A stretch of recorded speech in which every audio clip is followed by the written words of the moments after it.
Hello everyone, আসসালামু আলাইকুম। আজকে আমি আপনাদের জন্য এত মজাদার একটা রেসিপি নিয়ে এসেছি, আর সাথে কিভাবে কাঁঠালের বিচি আপনারা 1 মিনিটে ঝটপট ক্লিন করে ফেলতে পারবেন, একদম দবদবে সাদা করে ফেলতে পারবেন, তাই দেখাবো। এই যে দেখুন, মজাদার এবং স্পেশাল রেসিপি, যেটা আপনারা ইমাজিন করতে পারবেন না, এতটা মজা। আমি আজকে কাঁঠালের বিচি দিয়ে এই কেকটা বানিয়েছি। কেকটা বানানোর আগে আমার কাছে মনে হয়েছিল যে কাঁঠালের বিচি দিয়ে কেক বানালে কেমন হবে, মিষ্টি হবে, খেতে ভালো লাগবে না, বা একটা গন্ধ আসবে, কেমন হবে। তবুও আমি ভাবলাম যে না, আমি যেহেতু আগে পরে কেক রেসিপি দিয়েছি, আজকে দিয়েই দেখি। তো দেখুন, মাশাআল্লাহ, আজকে আমার এই কেকটা এত বেশি স্পঞ্জি, এত বেশি ভালো হয়েছে। আমি যখন খাচ্ছিলাম আমার কাছে মনে হচ্ছিল যে এটা ডিমের পিঠা, একদম ডিমের পিঠা মতো হয়েছে আজকে আমার এই কাঁঠালের বিচির কেক রেসিপিটা। আর আমাকে অনুপ্রাণিত করেছে আমার কমিউনিটি গ্রুপের আমার হানি আপু, মানে উম্মেস families group and family, and হচ্ছে মনিরা ব্লগ কিচেন আপু থেকে মনিরা আপু। তোমাদেরকে অনেক অনেক ধন্যবাদ। পপি আপু, তোমাকেও অনেক ধন্যবাদ। বিএন কিচেনের রত্না আপু, তোমাকেও অনেক ধন্যবাদ আমাকে অনুপ্রাণিত করার জন্য যে কাঁঠালের বিচির একটা রেসিপি দাও। তোমাদের জন্যই আমি দিয়ে দিলাম। তো বন্ধুরা, আমি কাঁঠালের বিচির খোসা ছাড়িয়ে নিয়েছি। আমি 1 কাপ পরিমাণ নিয়েছি, কারণ কেক বানাতে বেশি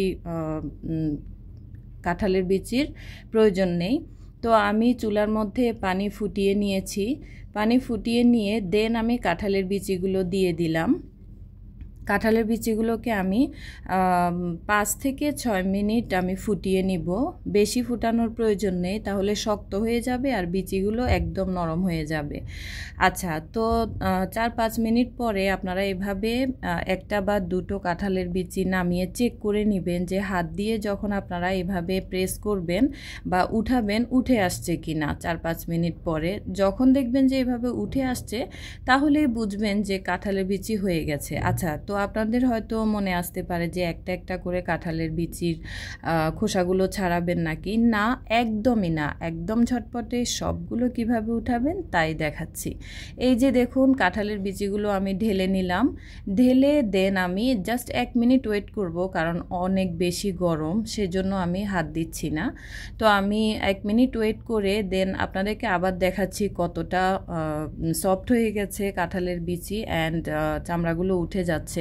তো আমি একটা প্লাস্টিকের একটা ঝাঁকনিতে নিয়ে আমি হচ্ছে হাত দিয়ে হালকা আলতো করে একটু ডলে নিচ্ছি। দেখুন, এটা এত ঝটপটে ক্লিন হয়ে যায়, আপনারা ভাবতেও পারবেন না। 1 মিনিটের মধ্যেই দেখুন কতগুলো খোসা উঠে গেছে, একবারেই উঠে গেছে।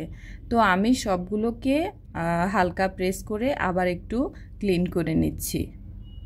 তো আমি বিচিগুলোকে একটু ডলা দিয়ে এখন একটু পানি ছেড়ে দিলাম যাতে চামড়াগুলো সরে যায়। দেখুন কত একদম 100%-এর মধ্যে 90% হয়ে গেছে। এখন আমি পানি দিয়ে ক্লিন করে আবার একটু ঘষে নিচ্ছি যাতে বিচিগুলো একদম পুরোপুরিভাবে ক্লিন হয়ে যায়।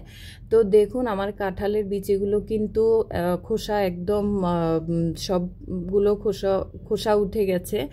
এখন আমি উঠিয়ে নিব। উঠানোর পরে আপনাদেরকে দেখাচ্ছি কতটা ক্লিন হয়েছে। মাশাআল্লাহ, একদম ঝটপটে আপনারা এভাবে কাঁঠালের বিচি ক্লিন করে রান্না করতে পারেন, কেক বানাতে পারেন, যে কোনো রেসিপি আপনারা রান্না করে নিতে পারেন। তো আপনাদেরকে দেখাচ্ছি কেমন হয়েছে। দেখুন, হালকা দু একটার মধ্যে যদি থাকে আপনারা হাত দিয়ে উঠিয়ে নেবেন। তো দেখুন, আমি সবগুলো নিয়ে নিলাম 1 কাপ পরিমাণ কাঁঠালের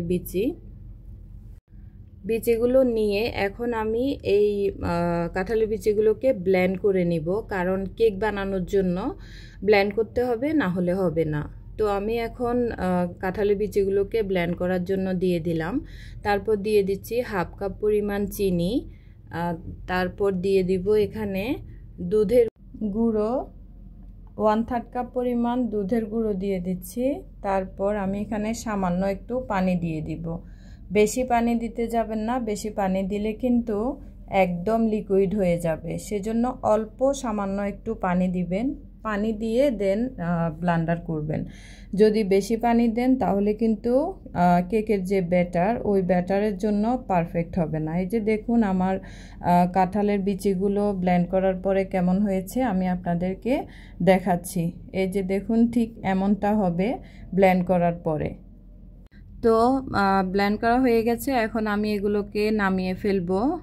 নামিয়ে তারপরে আমি কেকের জন্য আমি ব্যাটার তৈরি করে নিব। তার আগে আমি ফ্রিজ থেকে নামিয়ে রেখেছিলাম 4টা ডিম। 4টা ডিম আমি নর্মাল টেম্পারেচার করে দেন আমি এই ডিমগুলোকে ফেটিয়ে নিচ্ছি। ফ্রিজে যদি ডিম থাকে আপনারা অবশ্যই ডিমগুলোকে আগে ফেটিয়ে নেবেন, না হয় যদি ডিপে থাকে বা সরি নর্মালে থাকে তাহলে কিন্তু ঠান্ডা থেকে যাবে, কেকটা ভালো হবে না। তো আমি ফ্রিজ থেকে নামিয়ে ডিমগুলোকে ফেটিয়ে নিলাম। তারপর কি দিচ্ছি দেখুন, এখানে আমি 1 কাপ পরিমাণ ময়দা দিলাম, 1 চা চামচ পরিমাণ বেকিং পাউডার দিয়েছি, হাফ চা চামচ পরিমাণ বেকিং সোডা দিয়েছি। তারপর আমি 1 টেবিল চামচ পরিমাণ দুধের গুঁড়ো দিয়েছি। আগে দুধের গুঁড়ো আমি 1/3 কাপ পরিমাণ দিয়েছি, এখন আবার 1 টেবিল চামচ পরিমাণ দিলাম। তারপর সামান্য একটু লবণ দিয়ে চেলে নিচ্ছি। আপনারা অবশ্যই চেলে নেওয়ার ট্রাই করবেন, চেলে নিলে একদম স্মুথি হয়। দেখুন কত স্মুথি হয়েছে চেলে নেওয়ার পরে। তো আমি এখানে কাঁঠালের বিচিগুলোকে চেলে নিব।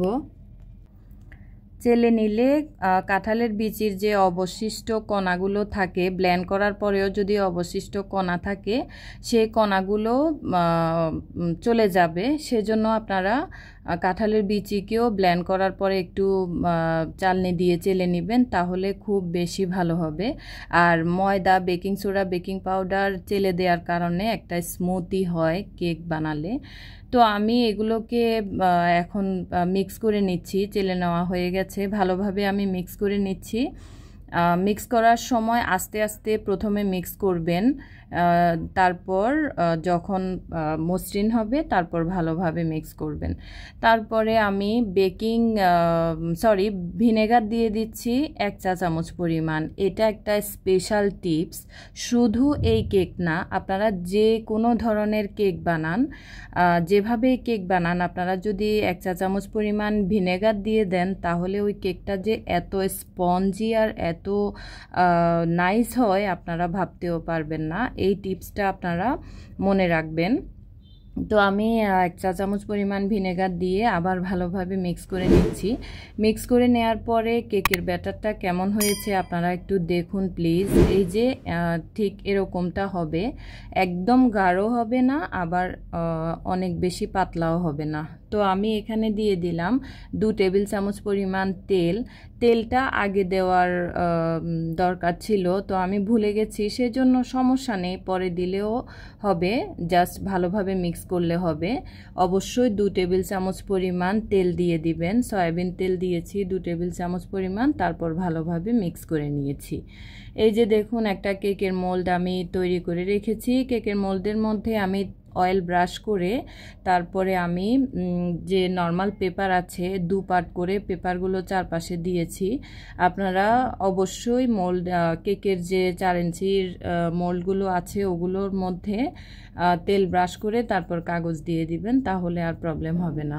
আচ্ছা, তো দেখুন আমি এখানে কি করলাম, এখানে আমি একটা পাতিলকে প্রিহিট করে রেখেছিলাম কেকের মোল্ডটা দেওয়ার আগে। একটা স্ট্যান্ড দিয়ে পাতিলটাকে আমি জাস্ট 2 থেকে 3 মিনিট হাই হিটে করে প্রিহিট করে রেখেছি। তারপর আমি কেকের মোল্ডটা দিয়ে দিচ্ছি। কেকের মোল্ডটা দিয়ে আমি এখন ঢাকনা বন্ধ করে রেখে দিব। হাই হিটে রেখে আমি 3-4 মিনিট রেখে দিব। 3-4 মিনিট হাই হিটে রেখে দেন আমি কি করছি দেখুন, বাদাম কুচি আপনারা প্রথমেই দিয়ে দিবেন না। এই টিপসটাও আপনারা শিখে রাখুন। যে কোনো কেকের মধ্যে আপনারা একসাথে বাদাম দিয়ে দিলে কিন্তু কেকটা ফেটে যায়, দেখতে ভালো লাগে না। তো সেজন্য কেকটা দেওয়ার পরে 3-4 মিনিট হাই হিটে রেখে দেন ঢাকনাটা আপনারা উঠিয়ে এভাবে বাদাম দিয়ে দিবেন। বাদাম যদি আগে দেন তাহলে কিন্তু কেকগুলো নষ্ট হয়ে যায় আর ফেটে যায়। তো আমি বাদাম কুচিগুলো দিয়ে দিলাম। আপনাদের বাসায় যদি বাদাম না থাকে তাহলে না দিলেও হবে। তো আমি আবার লো মিডিয়াম আঁচে রেখে ঢাকনাটা বন্ধ করে জাস্ট 20 মিনিট ওয়েট করব। 20 মিনিট পরে আমি ফিরে আসছি। লো মিডিয়াম আঁচে 20 মিনিট রাখার পরে দেখুন, আমি কিন্তু ঢাকনাটাকে লবঙ্গ দিয়ে অফ করে রেখেছিলাম। এই যে দেখুন, মাশাআল্লাহ কেকটা দেখতে কত ভালো হয়েছে। অনেক অনেক বেশি ফুলেছে মাশাআল্লাহ, এত বেশি স্পঞ্জি হয়েছে। দেখুন আমি আপনাদেরকে দেখাচ্ছি, অনেক বেশি স্পঞ্জি হয়েছে আর অনেক বেশি নাইস হয়েছে কেকটা। আর 20 মিনিট পরে আপনারা এভাবে একটা টুথপিক বা কাঠি দিয়ে চেক করবেন যে কেকটা ভালো হয়েছে কিনা। যখন দেখবেন যে কেকের ভিতর থেকে কোনো আঠালো ভাব আসছে না বা আঠালো লাগছে না, তাহলে বুঝবেন যে হয়ে গেছে। তো আমি কেকটাকে নামিয়ে এখন মোল্ড আউট করে নিচ্ছি। মোল্ড আউট করার সময় দেখুন কেকটা কত স্পঞ্জি হয়েছে। তো আমি মোল্ড আউট করে আপনাদেরকে কেটে দেখাচ্ছি।